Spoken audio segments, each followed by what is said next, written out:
préparé à l'avance pour toi. Il est avec toi. Prends conscience, il est avec toi. Lève-toi avec courage et détermination. Lève-toi avec force. Parce que celui qui est en toi est le plus fort. Il est en contrôle de tout. Il est élevé au-dessus de tout. Il est élevé au-dessus de tous les murailles, de toutes les barrières. Nous allons continuer à élever ces dieux, à l'adorer et à le louer. Jésus, tu es élevé au-dessus de tout.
Alléluia.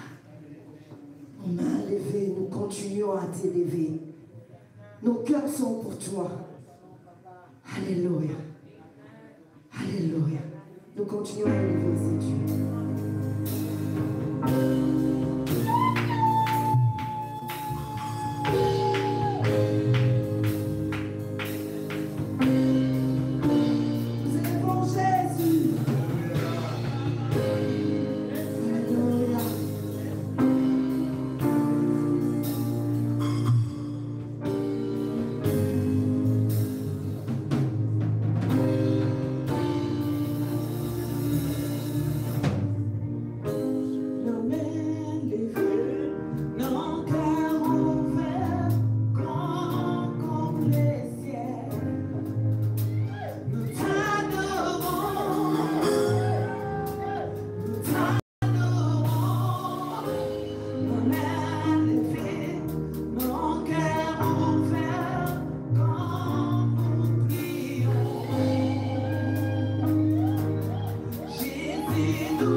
ce Dieu qui fait cesser le combat. Alléluia. Jusqu'aux extrémités. Alléluia. Merci, maman. Il est ce Dieu qui combat pour nous. Et dès lors que nous savons qu'il est avec nous, nous n'avons pas peur. Nous n'avons pas peur.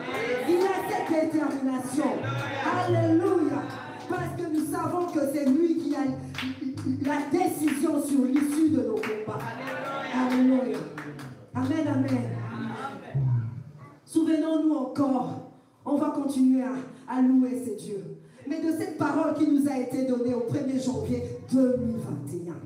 2 Samuel 23, 16. Et aujourd'hui, ça m'a interpellée. Parce que ces 3 jours que nous allons passer ici, certainement, Dieu agira. Amen. Et lorsqu'il agira, est-ce que toi et moi, nous allons reconnaître que cette victoire-là vient de Dieu? Est-ce que toi et moi allons faire comme David qui a jeté l'eau par terre? Il a dit, moi c'est eau. Il offre au Seigneur. Alléluia. Est-ce que toi et moi reviendrons en ce lieu pour dire, je viens dire ce que tu as fait. Je viens témoigner. Je viens proclamer ce que tu fais. Et je viens te rendre gloire. Alléluia. Et cette parole m'a interpellée. J'ai dit, nous proclamons ce que tu fais. Et nous te rendons.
Je proclame ce que tu fais.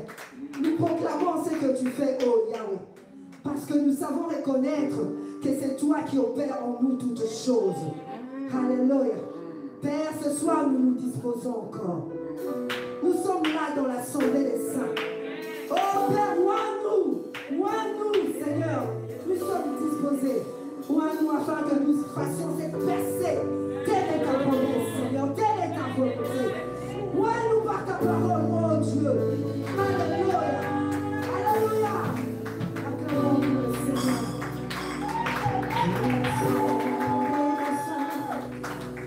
Soif et gémita, que ton nom s'en descende sur moi. Dans l'assemblée des saints, soif et gémita, que ton nom s'en descende sur moi.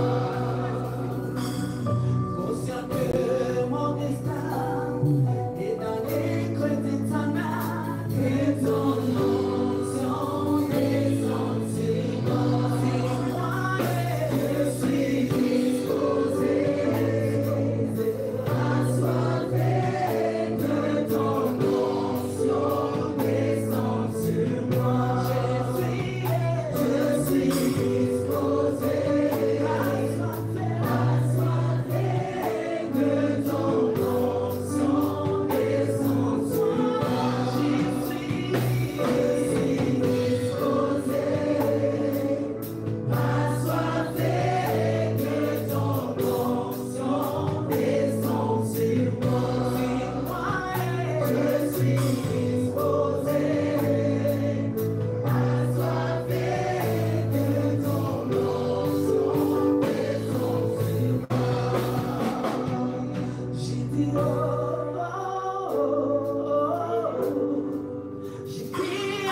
Seigneur notre Père, nous te dédions ce temps. Conduis-le pour ta seule gloire. Et bénis chacun d'entre nous, car nous sommes venus à tes pieds. Toi la source intarissable pour que nous recevions ce que tu as préparé pour nous. Amen. Amen. Merci pour ces instants. Que toute la gloire ne revienne qu'à toi, qui reste et qui est Dieu d'éternité en éternité, par Jésus, ton Fils. Nous te prions et nous disons Amen. Amen. Alléluia. Amen. Alléluia. Je suis dans la joie de nous retrouver encore ce soir. Est-ce que quelqu'un est comme moi dans la joie d'être ce soir dans la maison de notre Dieu? Dieu est bon, n'est-ce pas? Il est bon, notre Dieu. Il est bon. Il est bon, notre roi, le Seigneur de gloire, le Père éternel. Merci, Seigneur. Merci, notre Dieu. Alléluia. Voilà, bien-aimés frères et sœurs, nous voulons vous saluer dans le précieux nom de notre Seigneur Jésus-Christ. Nous allons vous dire shalom, alléluia. Amen. Que la paix de Dieu notre Père, la grâce de Jésus-Christ notre Seigneur et la joie par le Saint-Esprit abondent dans chacune de vos vies. La Bible dit la joie de l'Éternel est notre force. Amen. Peu importe le temps que nous traversons, Dieu veut que nous soyons dans la joie. Parce qu'il a dit que votre cœur ne se trouble pas. Il est au contrôle de toutes choses. Quelqu'un peut dire un bon amen? Amen. Il est au contrôle, bien-aimé, de toutes choses. Nous pouvons nous réjouir de lui appartenir, d'être son peuple, d'être ses brebis, le troupeau que sa main conduit. Ce soir, nous débutons notre séminaire de ce mois d'octobre. Je voudrais vous rappeler, le thème c'est « Effectuer sa percée ». Alléluia. Effectuer sa percée. Mais nous allons voir quelques principes justement pour que nous puissions s'apercer. Comme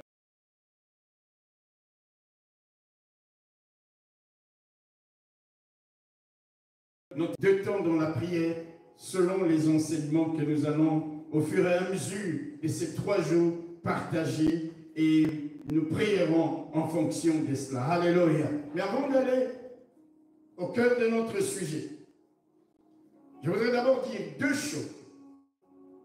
La première chose, c'est que le thème de l'année, quel qu'il soit, ne s'achève jamais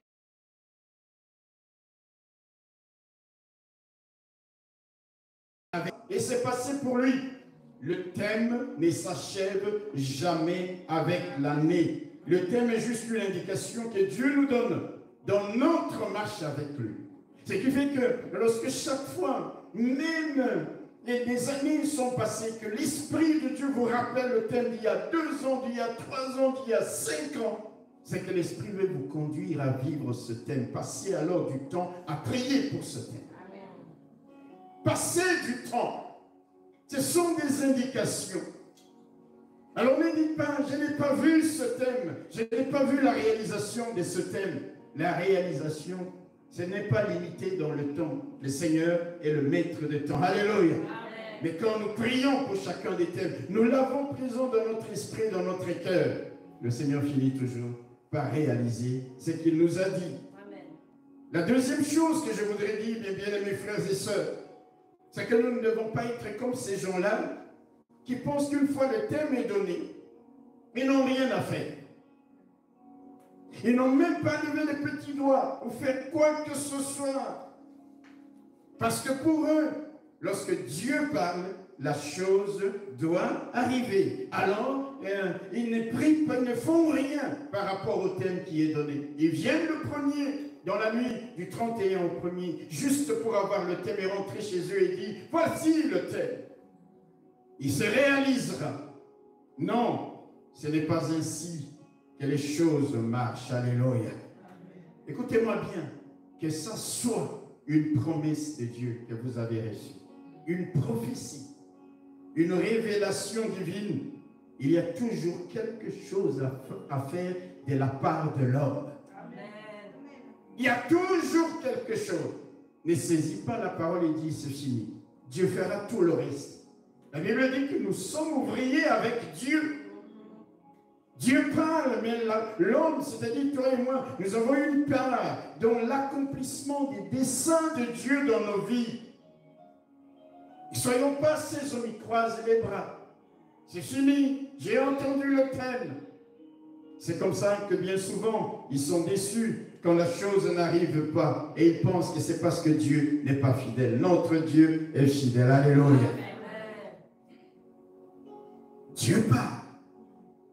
Tu saisis la parole, la prophétie, la révélation, et tu dis, mais Seigneur, que dois-je faire? Quelle est ma part pour que je vive ce que tu as dit? Si nous prenons l'exemple, bien-aimés frères et sœurs, des enfants d'Israël, lorsqu'après la sortie d'Égypte, Moïse est mort, Dieu est venu vers Josué et lui a dit, maintenant Josué, tu as assez pleuré, mais maintenant lève-toi, passe ces Jourdains que tu vois, ces Jourdains qui est en face de tes yeux, passe ces Jourdains, toi et tout le peuple, en direction du pays que je donne aux enfants d'Israël. Il dit, passe le Jourdain, avance vers le pays que je donne aux enfants d'Israël. Si moi je viens, je vous dis, je vous donne, ça veut dire que vous recevez tout simplement. Mais quand Dieu dit, je donne ce pays aux enfants d'Israël, nous savons qu'il n'a pas simplement fallu aux enfants d'Israël de traverser les Jourdains pour posséder le pays. Non, ce n'était pas ainsi. La réalité était tout autre. Dieu leur avait donné ce pays, mais pour le posséder, les enfants d'Israël devaient combattre 7 peuples ennemis, alléluia, avant de voir se réaliser ce que Dieu leur avait promis. Avant de voir posséder effectivement le pays. Frères et sœurs, quand Dieu donne un thème, quand Dieu parle, dis-toi, je ne dois pas rester les bras croisés. Je ne dois pas me dire, ça va s'accomplir inévitablement. Quelle est ma part? Que dois-je faire? Pour Josué, le peuple d'Israël, c'était en période de crue, les eaux débordaient de tous côtés. C'était un spectacle effrayant. Mais Dieu a dit, il faut avancer. Je n'attends pas que la période soit favorable. Il est le Dieu qui n'attend pas que le temps soit toujours favorable. Amen. Parce qu'il sait ce qu'il va faire. Les eaux du Jourdain débordaient de toutes parts, mais il leur a dit avancez, que les sacrificateurs portent l'arche de l'alliance. Et quand leurs pieds se mettront dans l'eau, les eaux du Jourdain se couperont. Et c'est ainsi qu'ils sont passés. Mais à peine sont-ils passés qu'ils ont commencé la conquête du pays. Quelqu'un aurait dit, mais Seigneur, tu as dit, je vous donne. Donc pour nous, on ramasse. Non. Non. Il fallait combattre. Alléluia. Il fallait combattre. De la percée ou quelque autre thème, bien-aimés frères et sœurs. Il ne veut donc pas dire qu'on va croiser les bras, qu'on prend ses ailes. Et hop là, la percée est faite. Il faut se lever. Il faut marcher. Il faut agir. Alléluia.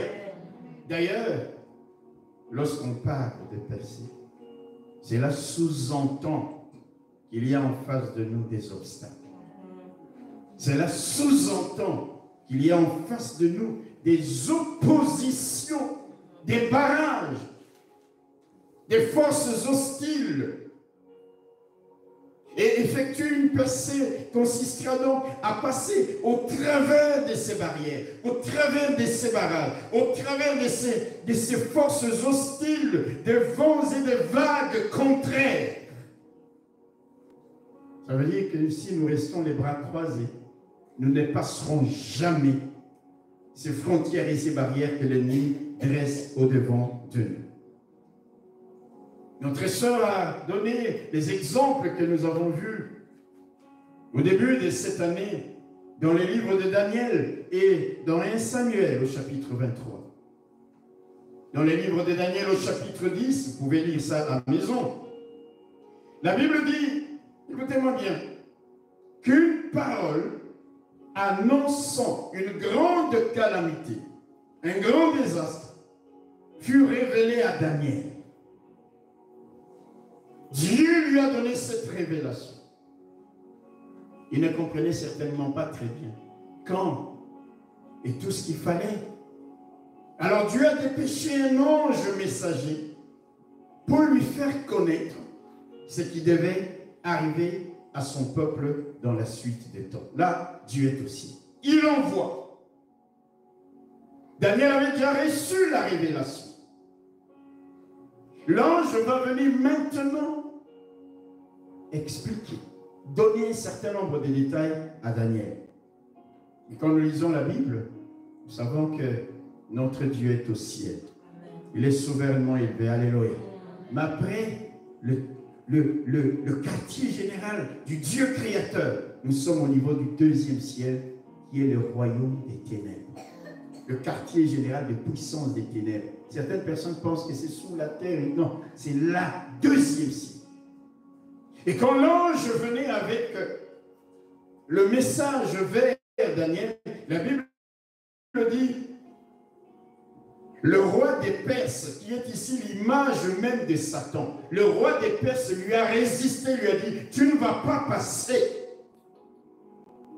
tu ne vas pas traverser mon royaume, mon quartier général, pendant 21 jours. L'ange messager ne pouvait pas passer. Quand Dieu a vu cela, il a envoyé l'ange guerrier, Michael, alléluia, pour secourir l'ange messager Gabriel. Et c'est comme ça qu'ils sont venus à bout et ils ont effectué leur percée pour venir trouver finalement Daniel qui était en ce moment-là au bord du fleuve Hiddekel, pour lui donner la révélation. C'est ce qu'on appelle une percée. Il y a l'opposition, il y a un barrage. Mais on veut passer au travers de ce barrage parce que c'est de l'autre côté que se trouve notre bénédiction, que se trouve quelque chose qui corresponde à la volonté de Dieu. Et pendant 21 jours, voyez-vous, frères et sœurs, pendant ces 21 jours, Daniel n'a pas dit j'ai reçu la révélation, de toute façon, Dieu va s'arranger, l'ange arrivera. Pendant ces 21 jours, il était dans la prière, il était dans les jeûnes. Ça, c'était sa part. Nous sommes ouvriers avec Dieu. Le thème, il est donné. Est-ce qu'il entre dans une oreille, il sort par une autre? Ou bien nous nous appliquons et nous nous posons la question, quelle est ma part à moi pour que je vive réellement la parole? Dans 2 Samuel, le texte auquel notre sœur a fait référence, au chapitre 23, alléluia, les versets 15 et 16, la Bible nous dit, écoutez, David eut un désir, et il dit qu'il me fera boire de l'eau de la citerne qui est à la porte de Bethléem.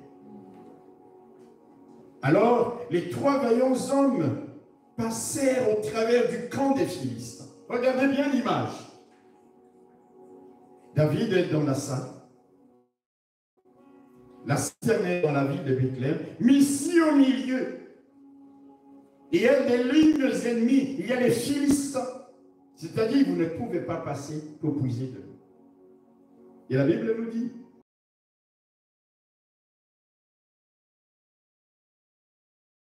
nous devons faire la paix dans les lignes des Philistins pour aller puiser de l'eau en faveur de David. Et c'est ce qu'ils ont fait. Mais bien vous imaginez qu'ils ont fait la percée à l'aller et qu'ils ont fait la percée au retour. C'est-à-dire malgré l'opposition, malgré le fait que les Philistins étaient là, ils ont dit non, nous allons effectuer la percée qui va nous permettre d'avoir de l'eau et laquelle nous allons remettre à notre chef. C'est cela faire une percée. C'est-à-dire passer au travers de tous ceux qui se dressent contre nous pour nous empêcher d'aller loin. Tous ceux qui se dressent contre nous pour nous empêcher d'atteindre le niveau que Dieu veut que tu atteignes. Écoute-moi bien. La volonté de Dieu, c'est que toi et moi, nous soyons prospères. Amen. La volonté de Dieu pour toi et moi, c'est que nous soyons heureux. Mais il y aura toujours des forces qui vont s'opposer à notre passage. Comme le roi des Perses lors du passage de l'ange Gabriel et Michael. Comme les Philistins lors du passage, bien-aimés frères et sœurs, de ces hommes de David. Il y aura toujours cela. Faire la percée, c'est donc passer au travers. Alléluia.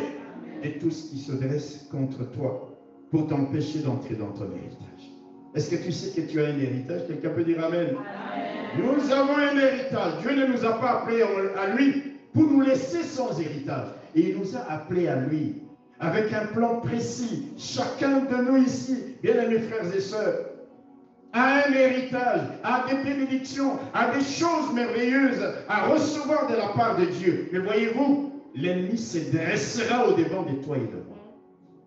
Il dira, tu ne finiras pas tes études. Il dira, tu ne te marieras pas. Il dira, tu feras ça. Ici, c'est moi qui règne, tu ne passes pas. Et quand nous restons les bras croisés, c'est lui qui se frotte les mains et qui dit, voilà, encore quelqu'un qui n'a pas réussi à vivre le plan de Dieu dans sa vie parce qu'il a été paresseux. Il a été en train de trembler. Et non, non, non. Le peuple de Dieu doit se lever et dire, non. Je dois effectuer la percée qui me permet d'atteindre le niveau que Dieu a préparé pour moi, de vivre les bénédictions que Dieu a préparées pour moi. Je dois les posséder, je dois entrer dans mon héritage. Alléluia. Faire la percée, c'est passer au travers de tout ce qui s'oppose à notre marche vers le meilleur qui nous attend. Est-ce que tu sais que le meilleur est devant toi? Tu n'as pas encore vu le meilleur de ta vie, il est toujours devant toi. Mais l'ennemi se mettra en travers de ton chemin. Il faut faire la percée. Il mettra des barrières et des obstacles. Il faut faire la percée. Tout ce qui voudrait nous empêcher de vivre pleinement le plan de Dieu, l'ennemi va se dresser. Atteindre nos objectifs. Vous savez qu'il y a des moments, tu as formé des projets. Tu as formé des objectifs à atteindre. Tu les as formulés, tu dis, l'année 2021, 2022, je ferai ci, je ferai ça.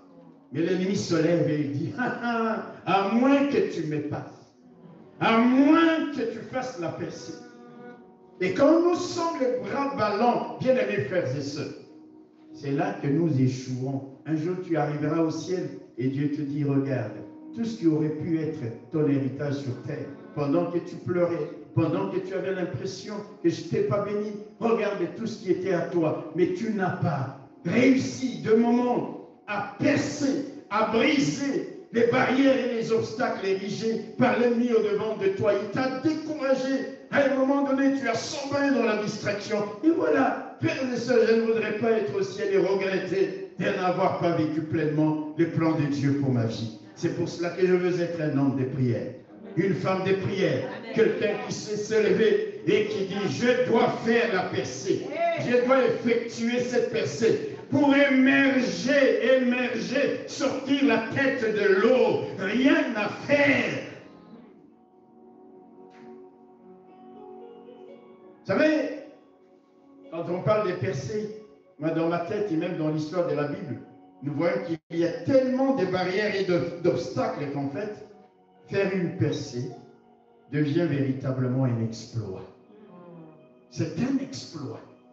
Les hommes de David, bien-aimés frères et sœurs, c'est un exploit qu'ils ont accompli en perçant les lignes des Philistins pour aller puiser de l'eau, à l'aller et revenir portant de l'eau, ayant peut-être l'épée dans une main, tenant la cruche dans l'autre, faire la percée retour.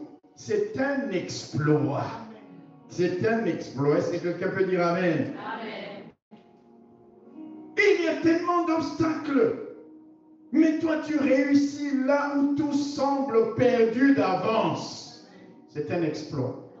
Il y a tellement d'obstacles. Mais toi, tu émerges là où tout espoir et tu n'es pas permis humainement parlant. Tu as fait la percée. La percée, c'est un exploit. Dites Amen. Amen.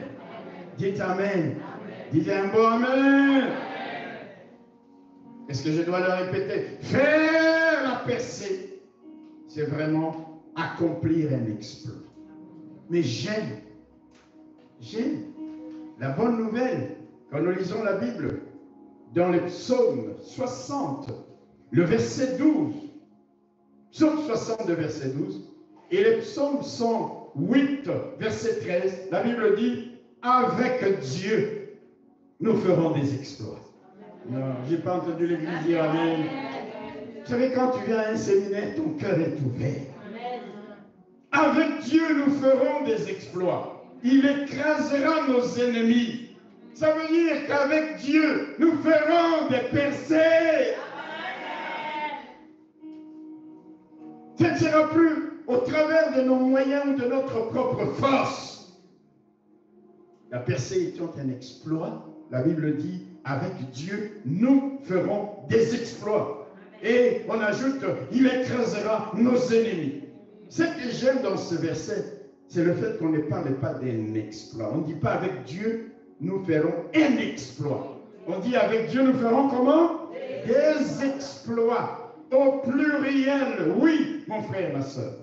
Tu peux accomplir des exploits. Tu peux faire des percées dans ta vie. Tu peux faire des percées tout au long de ta vie.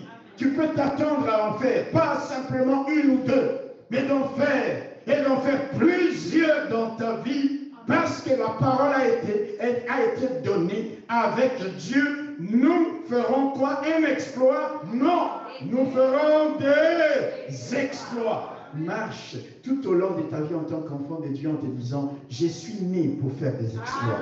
Je suis né pour faire des percées. Et j'en ferai autant de fois qu'il le faudra. Parce que c'est avec Dieu que je marche. C'est avec Dieu que je combats. Ce n'est pas la force de son esprit que j'agis, que je marche, que j'avance. Alors, ennemi, écoute-moi bien. Quelle que soit la barrière que tu mettras au-devant de moi, je me lèverai, même après avoir pleuré, même après avoir été malheureux, mais je me lèverai à un moment donné, parce que la Bible me dit qu'avec mon Dieu, je ferai des exploits. Je ne me laisserai pas dominer et me contraindre dans un espace de territoire où je vis dans l'opprobre, où je vis dans la misère, où je vis dans la pauvreté. Non, je ferai la percée, alléluia, pour atteindre le niveau que Dieu a préparé pour moi. Alléluia. Tu peux faire des percées. Malgré tout ce qui semble insurmontable, infranchissable, inabordable, avec l'aide de Dieu. Tu peux franchir les limites que l'ennemi veut t'imposer pour te maintenir dans la misère. Tu peux traverser les barrières et les obstacles. Tu peux vaincre les oppositions et les résistances, les ennemis, pour accéder à ton aide. Mon frère, ma soeur, n'en doute pas. Crois dans ta percée. Alléluia. Réalise dès ce soir, plus que jamais, que tu es capable d'exploits. Vous savez, beaucoup de gens ne font pas d'exploits parce qu'il est toujours en train de se voir crétin, médiocre, petit, malheureux. Tu peux être malheureux, tu peux être petit, tu peux être crétin, entre guillemets. Mais lorsque le crétin s'associe, lorsque Dieu vient au secours du crétin, du petit, du malheureux, il n'est plus petit, il n'est plus crétin, il n'est plus malheureux, il devient une force, il devient une puissance qui marche, il devient un homme vaillant. Alléluia! C'est pour cela que lorsqu'il est venu voir Gédéon qui n'était rien qu'un peureux qui se cachait, et lui dit, vaillant héros. Il dit, moi, il dit, oui, toi, va avec la force que tu as mise, c'est pas moi qui t'envoie. C'est-à-dire, c'est moi qui m'associe à toi. Avec le peu de force que tu as, tu deviens maintenant vaillant. Chacun de nous ici est capable d'explorer. Cesse de te voir comme quelqu'un qui ne peut pas accomplir des percées. Tu vas effectuer des percées dans ta vie. Amen. Comme Josué, lorsque Dieu lui dit, traverse ce Jourdain. Josué regarde et dit, mais c'est pas possible. C'est en période de crue. Ça déborde de tous côtés. Mais Dieu a dit, avance, j'avance. Sacrificateur, portez l'arche, avançons. Lorsqu'ils ont mis les pieds, c'est ce qu'on appelle affronter les barrières, affronter l'ennemi, affronter les peurs.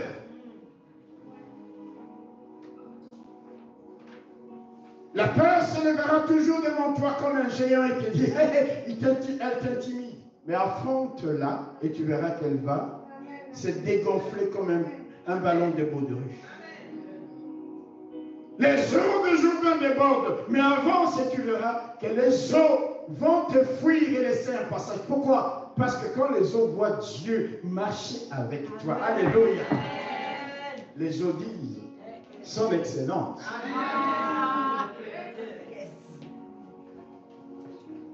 Affronte tes peurs. Affronte tes ennemis. Affronte les barrières. Affronte les forteresses avec courage, avec détermination, avec foi, sachant que tu ne marches pas seul. Et c'est Dieu lui-même qui marche avec toi. Et il a dit avec Dieu. Ah, j'aime beaucoup ce passage. Lorsque je me sens coincé, lorsque je ne sais plus quoi faire, je dis Seigneur, ce n'est pas par ma force. Ce n'est pas parce que je suis seul. Le monde entier peut m'abandonner, mais je sais que toi tu ne m'abandonneras pas. Et tant que tu es avec moi, Seigneur, je sais qu'en raison de cela, je suis capable d'accomplir de très grandes choses. Je suis capable de surmonter cette épreuve. Je suis capable de trouver la solution à ce problème. Je suis capable de percer les murailles ennemies. Je suis capable par Jésus qui me fortifie. La percée, c'est un exploit. Pour ces 3 jours de séminaire, notre texte de base, pendant les 3 jours, je voudrais vous inviter à le découvrir avec moi dans 1 Samuel chapitre 14. 1 Samuel chapitre 14, et nous lirons du premier verset jusqu'au verset 15e pour aujourd'hui. 1 Samuel. La Bible dit, 1 Samuel chapitre 14, verset 1 à 15. Un jour, dans d'autres versions dit, il arriva qu'un jour, Jonathan, le prince, fils de roi Saül, fils de Saül, dit au jeune homme qui portait ses armes, viens, et poussons jusqu'au poste des Philistins qui est là de l'autre côté. Et il n'en dit rien à son père. Saül se tenait à l'extrémité des Gibéa, sous le grenadier des migrants, et le peuple qui était assis, qui était avec lui, formait environ 600 hommes. Achia, fils d'Achitub, frère d'Ikabot, fils de Phinehas, fils d'Élie, sacrificateur de l'Éternel à Silo, portait l'éphod. Le peuple ne savait pas que Jonathan s'en était allé, s'en fut allé. Écoutez bien, verset 4. Entre les passages par lesquels Jonathan cherchait à arriver au poste des Philistins, il y avait une dent des rochers d'un côté et une dent des rochers de l'autre côté. L'une portant le nom de Botset et l'autre celui de Séni. L'une de ces dents est au nord vis-à-vis de Micmash et l'autre au midi vis-à-vis de Geba. Jonathan dit au jeune homme qui portait ses armes, viens et poussons jusqu'au poste de ces incirconcis. Peut-être l'Éternel agira-t-il pour nous, car rien n'empêche l'Éternel de sauver au moyen d'un petit nombre comme d'un grand nombre. J'aime les gens qui déclarent des choses comme ça. Celui qui portait ses armes lui répondit, fais tout ce que tu as dans le cœur. N'écoute que ton sentiment. Me voici avec toi, prêt à te suivre.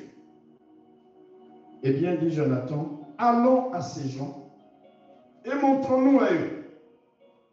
S'ils nous disent arrêtez jusqu'à ce que nous venions à vous, nous resterons en place et nous ne monterons point vers eux. Mais s'ils disent montez vers nous, nous monterons, car l'Éternel les livre entre nos mains. C'est là ce qui nous servira d'ici. Ils se montrèrent tous deux au poste des Philistins. Et les Philistins dirent, voici les Hébreux qui sortent des trous où ils se sont cachés. Et les hommes du poste s'adressèrent ainsi à Jonathan et à celui qui portait ses armes. Montez vers nous et nous vous ferons savoir quelque chose. Jonathan dit à celui qui portait ses armes, qui a entendu, monte après moi, car l'Éternel les livre entre les mains d'Israël. selon les signes que nous avons montés. Amen. Verset 13. Jonathan monta en s'aidant, écoutez bien, en s'aidant des mains et des pieds. Et celui qui portait ses armes le suivit. Les Philistins tombèrent devant Jonathan, et celui qui portait ses armes donnait la mort derrière lui. Dans cette première défaite, Jonathan et celui qui portait ses armes tuèrent une vingtaine d'hommes sur l'espace d'environ la moitié d'un arpent de terre. Le froid s'est répandu au camp, dans la contrée et parmi tout le peuple. Le poste et ceux qui ravageaient furent également saisis de peur. Le pays fut dans l'épouvante, c'était comme une terreur de Dieu. Amen. Dites Amen. Amen. Les sous-thèmes, justement, nous les tirons de ce 15e verset. Ce soir, nous allons prier pour que dans les camps de nos ennemis, il y ait comme une terreur de Dieu. Amen. En lisant ces textes, je ne sais pas si quelqu'un parmi nous a reconnu dans la démarche de Jonathan et de son porteur d'armes ce que nous qualifions des percées. Je ne sais pas si tu as saisi. Je voudrais que tu relises avec moi les versets 4 à 6. Entre les passages par lesquels Jonathan cherchait à arriver au poste des Philistins, il y avait une dent des rochers d'un côté et une dent des rochers de l'autre côté. L'une portait le nom de Botset et l'autre celui des Séniers. L'une des ces dents était au nord, l'autre au midi, c'est-à-dire au sud. Et Jonathan dit, poussons jusqu'au poste des incirconcis. Et au verset 11, on nous dit, ils se montraient tous deux au poste des Philistins. Et les Philistins disent, voici les Hébreux qui sortent de trous où ils étaient cachés. Et le verset 13, il dit, Jonathan monta en s'aidant des mains et des pieds. Amen. Amen. Amen. Laissez-moi vous montrer un peu les tableaux. Parce que là, ce n'est pas très clair. Israël est en guerre contre les Philistins. Et les Philistins les avaient affaiblis. Ils avaient affaibli le peuple de Dieu militairement et économiquement. Comment? Lors d'une précédente guerre, ils sont venus dans le pays des Israélites et ils ont pris tous les forgerons. Ils les ont emmenés captifs. Les forgerons, c'était ces gens qui fabriquaient les outils de travail pour l'agriculture et qui fabriquaient également des armes pour aller en guerre. Ce qui fait que lorsque les Philistins avaient pris tous les forgerons, on ne trouvait plus rien comme forgerons dans le pays des enfants de Dieu. Alléluia. Il n'y avait ni épée, nous disent les Écritures. Il n'y avait ni épée en Israël, ni lance, ni quoi que ce soit entre les mains de tout le peuple.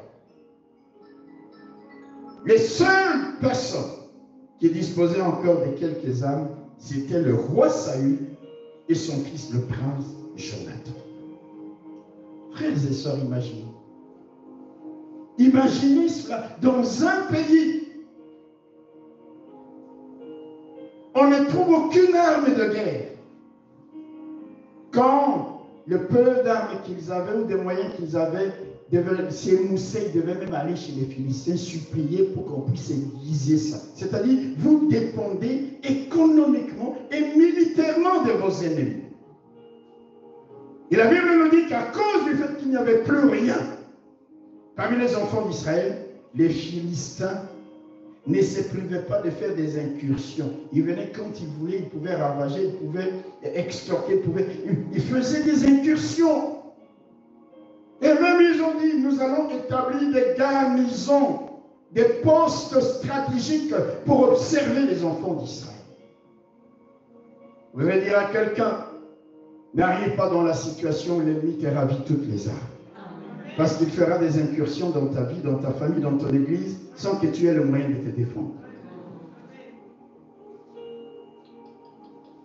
Et dans notre lecture, il est dit que le poste, l'une des garnisons, l'un des postes avancés que les Philistins avaient construit, se trouvait au-dessus d'un passage très étroit, situé en contrebas. Écoutez-moi bien, le poste est ici, mais il y a un petit couloir, un petit défilé. On n'a rappelle un couloir, un défilé. Un petit défilé très bas. C'est pourquoi d'ailleurs les Philistins disaient, voilà les Hébreux qui sortent des trous.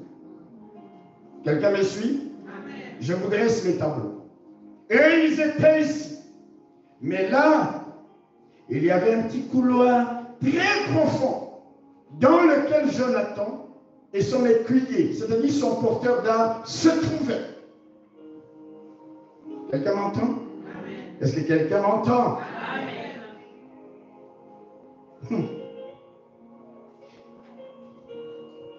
Jonathan et son porteur d'armes étaient dans un véritable, on dit canyon, un trou béant, mais petit, étroit.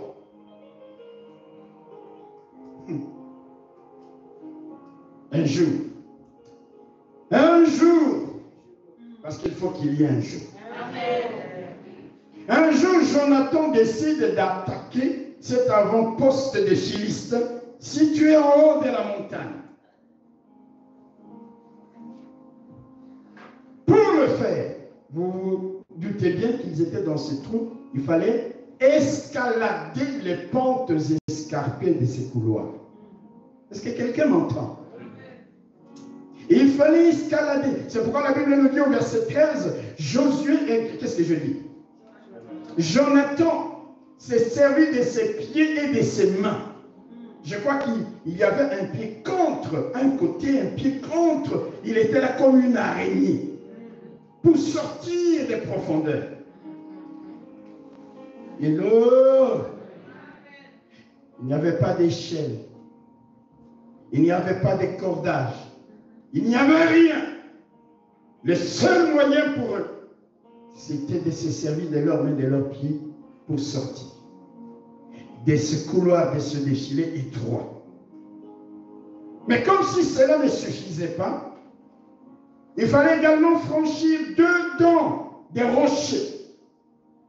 2 dents, une dent par les nord, une dent par les sud, c'est-à-dire ces 2 dents situées de part et d'autre rendaient les passages quasi infranchissables. D'ailleurs, les noms de ces 2 dents sont très évocateurs. La Bible nous dit que l'une de ces dents s'appelait Bosset. Bosset, ça veut dire en hébreu ce qui est glissant. L'autre dent s'appelait Séné. Séné, ça veut dire épineux. Donc, l'une des dents était glissante, l'autre dent était épineuse. Donc, vous imaginez, ils sont au fond de ce petit défilé, de ce petit couloir. Il y a des dents. 2. Les Philistins se croyaient totalement en sécurité. Ils se disaient, pour que quelqu'un sorte de ce trou, sans échelle, sans cordage, pour que quelqu'un franchisse ces 2 dents, mais c'est impossible. Nous sommes en sécurité. Je parle à quelqu'un? Est-ce que je parle à quelqu'un? Je ne sais pas si nous réalisons, bien aimés frères et sœurs, les barrières et les obstacles qui étaient celles de Jonathan et de son porteur d'armes. Je ne sais pas si nous réalisons également leur infériorité numérique. Il n'était que 2 au poste, à la garnison. Il y avait plusieurs soldats et plusieurs militaires. Il y avait également une infériorité numérique en termes d'armement, parce que si tous les militaires philistins qui étaient à la garnison avaient des armes, Jonathan et son écuyer, il n'y avait que les armes de Jonathan. Ça signifie que si tu n'as pas la foi, et là, tu restes dans ton trou. Mais la Bible nous dit, il arriva qu'un jour, Jonathan, il s'est dit, mais non, assez d'être dans l'opprobre, dans la honte, assez de vivre une vie misérable, c'est nos ennemis qui dominent. Nous allons attaquer le poste frontière qui est de l'autre côté. Oh, son porteur d'armes lui dit, écoute ton cœur, moi je suis avec toi. Amen, amen. L'un et l'autre vont se servir de leurs mains. Alors, Jonathan, qui était connecté à Dieu, parce qu'en ce moment-là, Dieu avait déjà tourné les dos à son père. Il dit, Seigneur, Si au moment où nous allons sortir, les Philistins nous disent, venez, nous avons quelque chose à vous dire, c'est que tu nous les as déjà livrés. S'ils nous disent, attendez, vous les Hébreux, attendez là-bas, c'est que nous pouvons repartir dans le trou et fouiller. Ils font tout. Ils se servent de leurs mains, de leurs pieds. Et l'or, entre les dents, ils pouvaient s'empaler contre ces dents. Ils font tout. Ça glissait. C'était épineux. Mais lorsque Dieu est dans l'affaire, les épines ne marchent plus. Lorsque Dieu est dans l'affaire, alléluia, le caractère glissant d'un rocher, ça ne marche plus. Je vais vous dire une chose. Nous passerons souvent à côté des grandes bénédictions. Pourquoi? Parce que nous ne nous levons pas. C'est lorsque nous nous levons que Dieu se lève avec nous. Et lorsque nous disons aujourd'hui, c'est le jour que Dieu dit, mais je n'attendais que ça.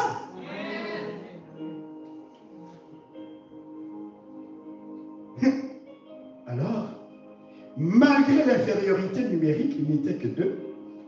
Malgré l'infériorité en termes d'âme, malgré Bosset, malgré Séné, malgré la hauteur du couloir, les pentes escarpées, je sais, mon frère, ma soeur, tu es là.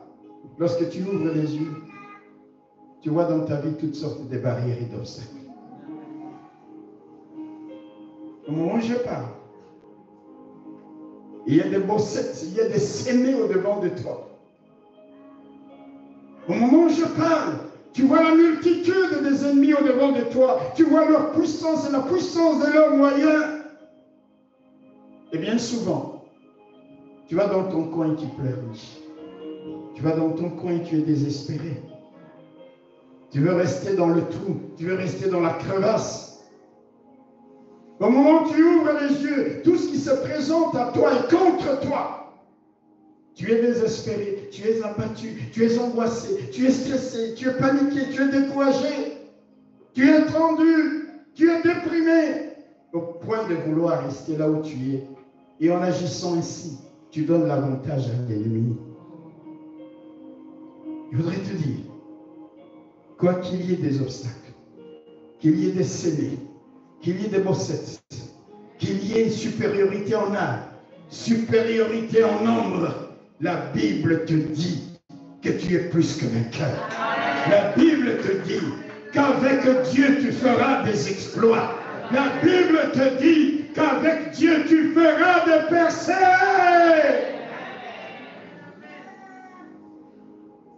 Et il écrasera nos ennemis. Comme nous l'avons vu et nous le voyons, les 2 jeunes gens vont gravir, sortir du trou. Éviter Bosset, éviter Séné. Ils sortent, les Philistins le voient. Voilà les Hébreux qui sortent de leur trou. Et puis ils leur disent, venez, on a quelque chose à vous dire. Dieu peut mettre dans la bouche même de tes ennemis la réponse que tu attends. C'est pourquoi même tes ennemis peuvent te parler de la part de Dieu.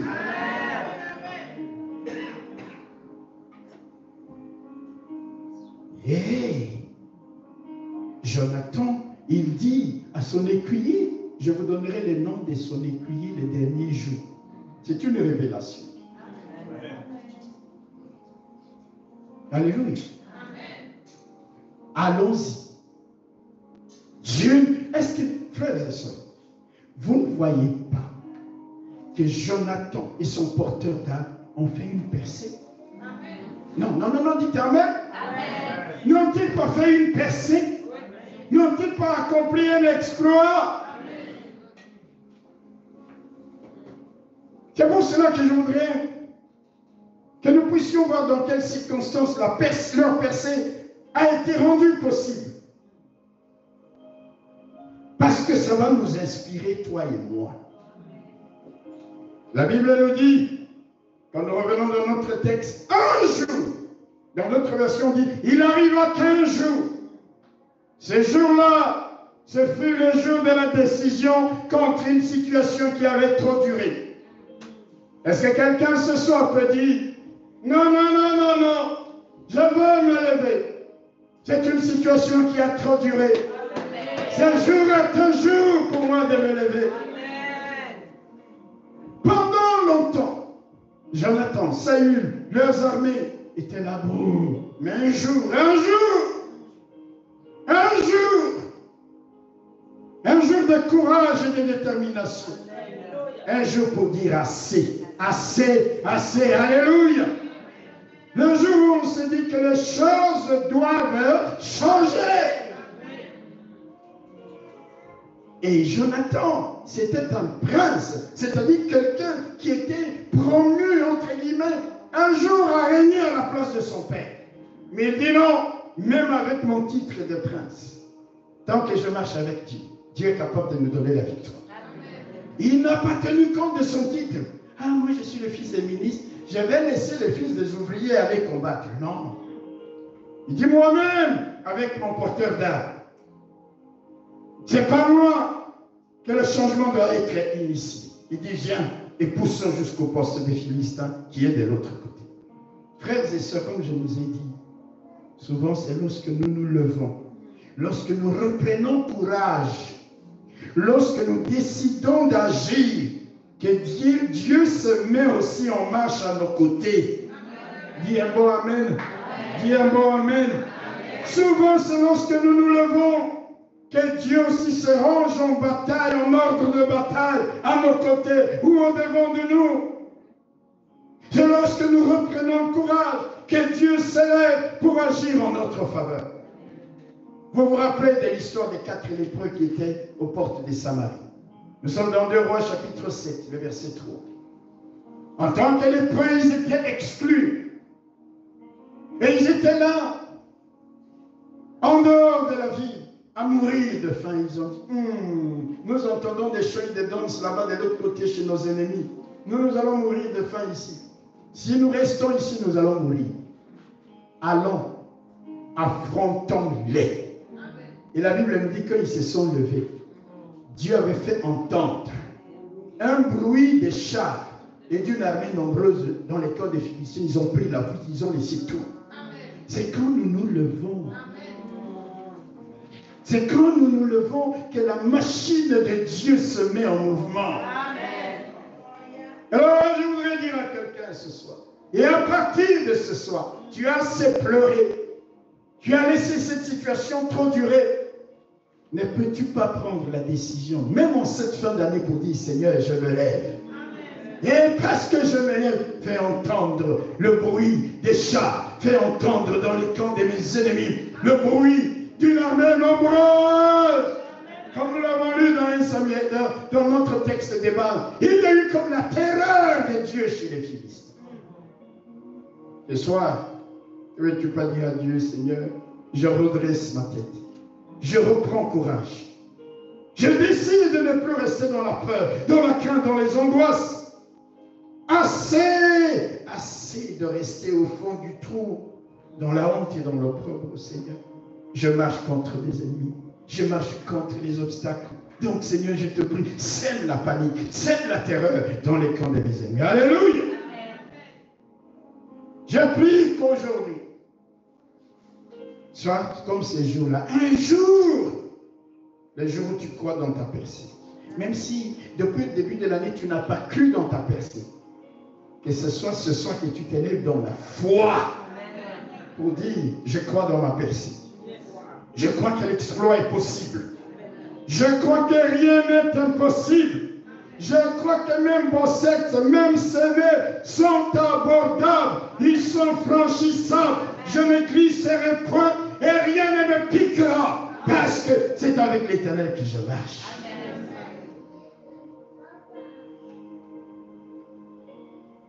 C'est cela l'autre facteur qui a rendu la percée possible. Jonathan avait foi en Dieu, comme nous le voyons au verset 6. Il dit au jeune homme qui portait ses armes, viens et poussons jusqu'au poste de ces incirconcis. Oh, quand nous allons découvrir ce texte, ici je suis juste en train d'effleurer Demain, nous aurons d'autres révélations et vendredi, nous clôturons. Et tu comprendras certaines choses. Selon la révélation petit à petit.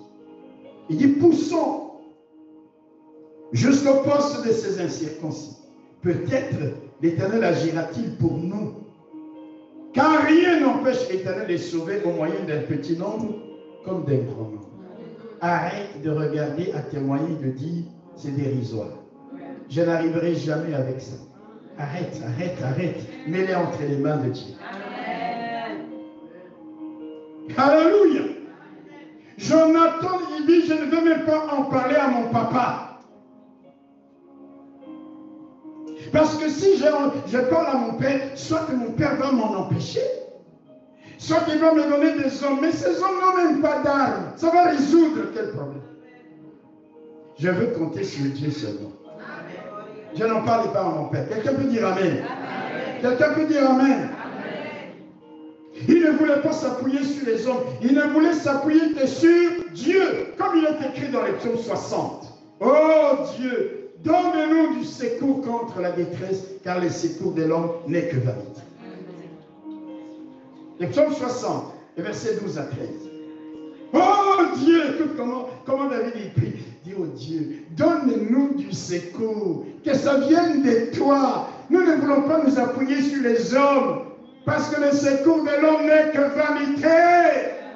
Mais le secours qui vient de toi, c'est ça la force et la puissance. Et David dit encore, dans le psaume 146, le verset 5, il dit, heureux celui qui a pour secours les dieux de Jacob, qui met son espoir en l'Éternel son Dieu. Alléluia. Alléluia. Est-ce que tu crois? Est-ce que tu mets ton espoir en Dieu? Est-ce que tu crois dans ta percée? Si tu crois, dis Amen. Amen. Sur qui tu t'appuies? Si ton espoir est en Dieu, laisse-moi te dire, tu ne seras ni déçu, ni confondu. Aujourd'hui, tu es dans les creux, dans la pente d'un passage étroit, mais demain, tu en sortiras malgré cette semée. Dis Amen. Demain, tu franchiras les pentes escarpées, tu placeras jusqu'au poste de Philistin pour le mettre sans déçu, sans déçu. Et je voudrais terminer parce que nous allons passer un peu de temps dans la prière. Voyez tous les obstacles qui étaient devant Jonathan. Je le répète, ils sont écrits. Mais un jour, Jonathan a dit non, je ne vais pas parler à mon père. Demain, je reviendrai là-dessus. Allons nous-mêmes, appuyons-nous sur Dieu. Mon frère, ma soeur, s'il te plaît, tu n'as pas donné ta vie à Jésus pour que Dieu t'abandonne. Souvent, tu regardes à tes moyens, tu trembles parce qu'ils sont faibles et dérisoires. Fixe tes yeux vers le Seigneur. Vois sa grandeur et sa puissance. Crois dans ta percée. Il y a trop d'obstacles.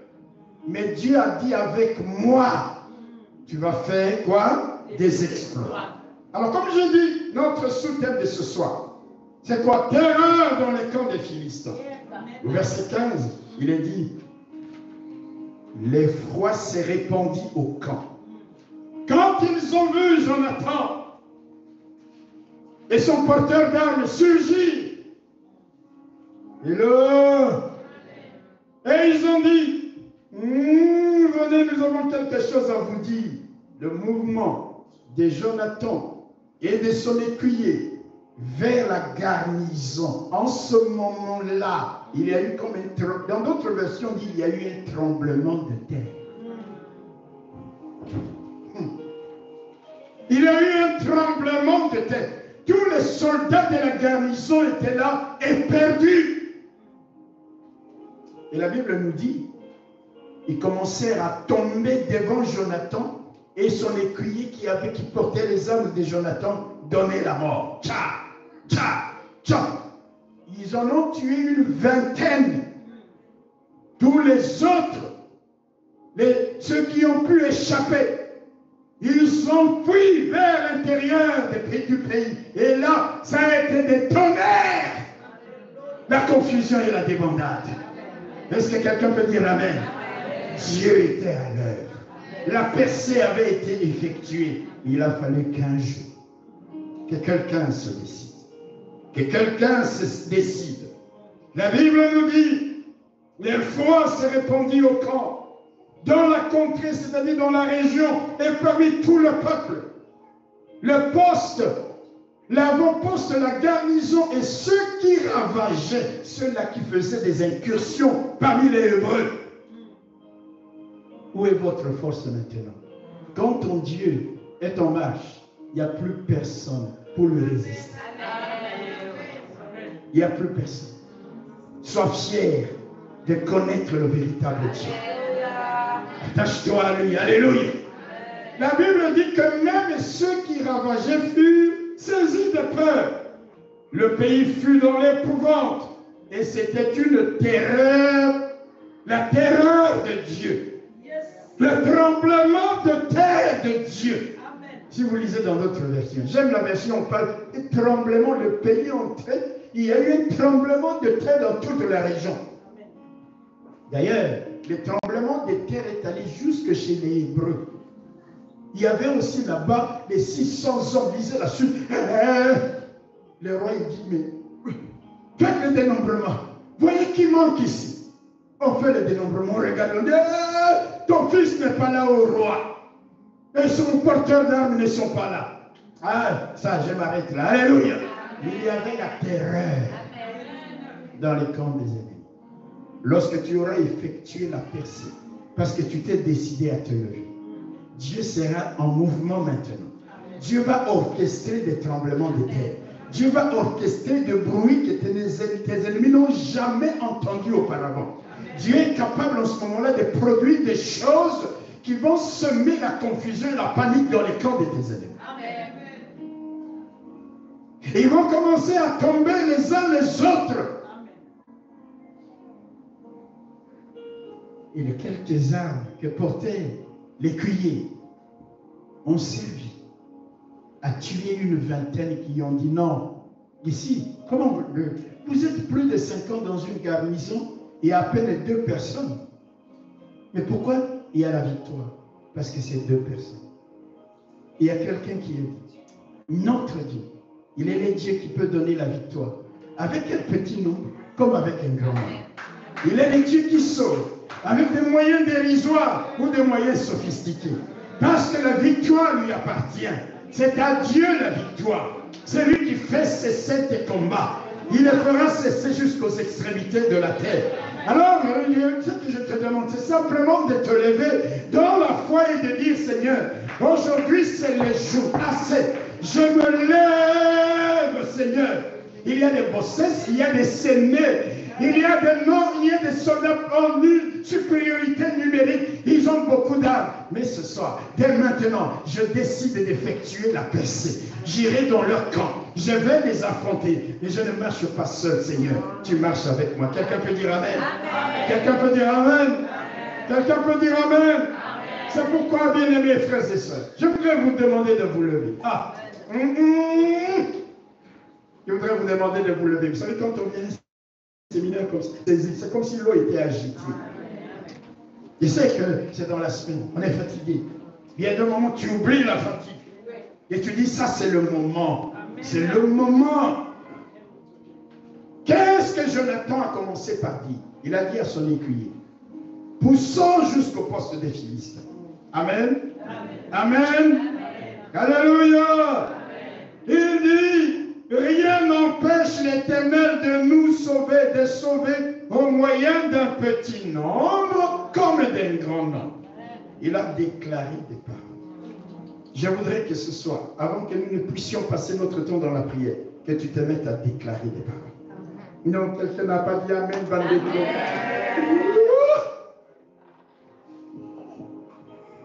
Je vais t'aider. Je vais t'aider. Alléluia. Tu vas répéter après moi. Et puis après, je vais me conduire. Tu diras tout ce que tu voudras par la suite. Mais écoute, tu vas répéter après moi. Et tu le répètes avec assurance et à haute voix.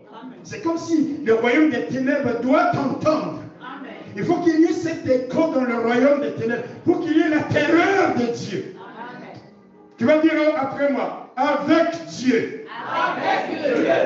Je ferai des exploits. Je ferai des exploits. J'effectuerai ma percée. J'effectuerai ma percée. Il écrasera mes ennemis. Il écrasera mes ennemis. Qui es-tu, montagne? Qui es-tu, montagne? Devant moi. Devant moi. Tu seras aplani. Tu seras aplani. Qui es-tu, Bossette? Qui es-tu, Mosette? Qui es-tu, Séné? Qui es-tu, Séné? Vous ne m'arrêterez jamais. Glissant ou épineux.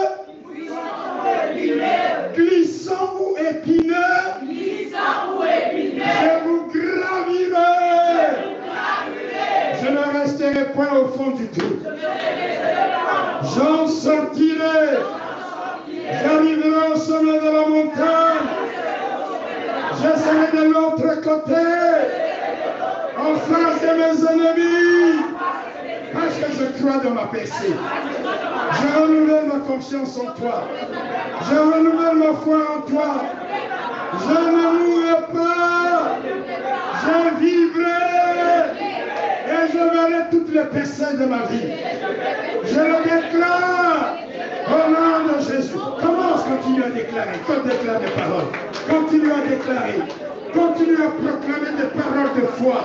Des paroles de foi. Des paroles de foi. Déclare des paroles de foi. Déclare des paroles de foi, ma soeur. Sois prophète. Prophétise. Prophétise. L'Éternel est le Dieu qui donne la victoire avec des faibles moyens ou avec des grands moyens. Dès qui aurait restreint, l'Éternel est ma force, il est le sujet de ma joie. Mosette, c'est né. Vous ne m'arrêterez pas, vous ne m'arrêterez pas. Avec Dieu, je ferai des exploits. Je ferai des exploits. Je vivrai le percé. Je vivrai le percé. Oh, alléluia. L'Éternel est mon berger. Je ne manquerai de rien. Je ne manquerai de rien. J'irai de gloire en gloire. J'irai de victoire en victoire. Oh, alléluia. Éternel mon Dieu, éternel mon roi, je dis que tu es ma force. Je dis qu'avec toi, je ferai des exploits. Tu écraseras mes ennemis. Tu écraseras mes ennemis. Déjà, Seigneur, je marche sur mes ennemis. Toute l'armée de l'ennemi, et rien ne peut me nuire. Rien ne peut me nuire. Mon nom puissant. Alléluia. Alléluia. Écoute-moi bien. Ce soir est un jour de décision où chacun de nous décide d'affronter barrières, obstacles et tous les ennemis. Tu es debout là, pas simplement physiquement, c'est-à-dire même spirituel. Et nous allons prier que Dieu fasse entendre, c'est ça notre soutien, entendre dans les camps de nos ennemis un bruit de chars, un bruit de chevaux, un bruit d'une grande armée, et que le froid se répande dans les camps de nos ennemis. Que ceux qui venaient faire des incursions dans nos vies soient saisis de froid. Ils paniquent, on les voit, au moment où nous sommes en train de prier dans leur maison, ils tremblent, ils paniquent, sans même une raison réelle. Parce que nous prions Dieu, dans cet instant précis, dans leur camp, il y ait le froid, qu'il y ait un tremblement de terre dans leur maison. Que toute la garnison soit saisie de froid. Tu vas prier Dieu en disant ces choses-là. Et en voyant déjà avec les yeux de la foi comment il y a la panique dans les camps de tes ennemis. Prions le Seigneur notre Dieu. Élève ta voix. Élève ta voix. Éternel notre Père et notre Dieu. Ce soir est un jour de décision. Nous sommes debout, Papa. Nous sommes debout pour dire assez. Assez d'être dans le trou. Assez de vivre les incursions des puissances ennemies. Assez de notre Père et notre Dieu. D'être sous la domination des Philistins. Nous nous levons, Papa. Nous marchons. Fais encore un bruit de chars, un bruit de chars, un bruit de chevaux, un bruit d'une grande armée. Que la terreur soit dans le camp. La terreur soit dans le camp de nos ennemis. Que toute leur garnison soit dans le froid, soit dans le froid, soit dans le froid, soit dans la panique, soit dans la panique, soit dans la panique. Éternel notre Dieu, éternel notre roi, alléluia, que ceux qui travaillaient soient saisis, soient saisis, soient saisis, soient saisis de peur, soient saisis d'angoisse, dans le nom de Jésus, que le pays tout entier soit dans l'épouvante, que dans leur maison, que dans leur maison, que dans leur maison, éternel notre Père et notre Dieu, qui sont en train de courir dans tous les sens, au nom de Jésus, au nom de Jésus, Seigneur, viens la paix, au camp de nos ennemis, viens la paix, que dans leur camp, que dans leur garnison, que dans leur camp et dans leur garnison, il y ait la panique, en ce moment précis, la panique et le froid, le tremblement de terre, il y aura comme votre chiffre. Oui, éternel notre Père, oui, éternel notre Dieu, nous te prions, Papa, réponds dans les camps de nos ennemis, l'épouvante, la frayeur, la panique, qu'ils soient sans dessus, dessous, au nom de Jésus, oh Père, glorifie ton nom, glorifie ton nom, agis éternel, agis notre Dieu. Alléluia, alléluia. Écoutez-moi bien. Il y avait un poste frontière là, où étaient les Philistins. Cette garnison-là. Vous savez, parfois nos ennemis se regroupent quelque part pour parler, faire des complots contre nous. Mais nous voyons que lorsque Jonathan et son ami se sont présentés, cette garnison a été dans la débandade. Nous allons prier pour que tous les postes d'observation. Vous savez, nous chrétiens, parfois nous ignorons des choses. Les démons, les diables, les occultistes sont parfois des postes d'observation. Des jumelles comme pour voir chaque activité que tu fais. Ça commence à aller, ça bloque de partout. Et ils ont vu. Mais nous allons les aveugler. Quelqu'un n'a pas dit amen. Nous allons détruire les postes d'observation. Nous allons court-circuiter les ondes. Ils n'entendent plus ce que nous disons. Tous nos projets leur échappent. Nous allons prier pour qu'il y ait un tremblement de terre, en sorte que ces maisons dans lesquelles ils se réunissent s'écroulent. S'écroulent. Prions pour détruire les postes d'observation. Prie, prie, prie, prie. Alléluia. Alléluia. Pour les postes d'observation, à partir desquels nos ennemis nous observent. Nos ennemis, Seigneur, ont plaqué leur loup sur nous. Nous les détruisons. Nous détruisons, Seigneur. Nous les rendons aveugles. Ils ne nous voient plus. Ils ne nous entendent plus. Les ondes sont brouillées. Les ondes sont brouillées. Aucun d'entre eux, Papa. Aucun d'entre eux, Seigneur, ne peut encore nous voir. Le poste d'observation s'écroule. La destruction des garnisons ennemies, des postes d'observation ennemis. Maintenant, au nom de Jésus, au nom de Jésus, au nom de Jésus, au nom de Jésus, Seigneur notre Père, Seigneur notre Dieu, nous prions, Papa, nous prions, éternel des armées, que tous les postes d'observation